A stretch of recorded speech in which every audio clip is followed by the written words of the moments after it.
नमस्कार मित्रांनो घराबाहेर पडणे टाळा। पुण्यासह साताऱ्याला रेड अलर्ट। हवामान विभागाकडून अतिमुसळधार पावसाचा इशारा। हवामान विभागाने पुढील 4 दिवस राज्यातील अनेक भागात जोरदार पावसाचा अंदाज वर्तवण्यात आलेला आहे। घाटमाथ्यावर रेड अलर्ट हा जारी करण्यात आलेला आहे। राज्यभरात पावसाचा जोर पुन्हा एकदा वाढल्याचे दिसून येत आहे। आज पश्चिम महाराष्ट्रातील पुणे आणि सातारा या जिल्ह्यांना पावसाचा रेड अलर्ट हा जारी करण्यात आला आहे। त्यामुळे या जिल्ह्यांमध्ये काही भागात मुसळधार ते अतिमुसळधार पावसाचा इशारा वर्तवण्यात आलेला आहे।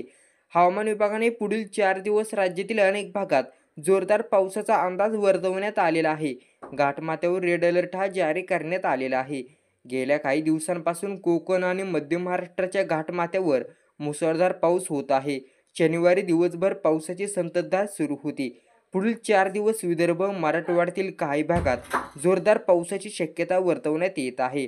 तर या जिल्ह्यांना आज रेड अलर्ट असलेले जिल्हे पुणे, सातारा, घाटमाथा आणि ऑरेंज अलर्ट असलेले जिल्हे विदर्भातील बुलढाणा, अकोला, वाशिम, यवतमाळ, अमरावती, नागपूर, वर्धा, गडचिरोली, भंडारा आणि गोंदिया या जिल्ह्यातील सर्व भागात ऑरेंज अलर्ट हा जारी करण्यात आलेला आहे।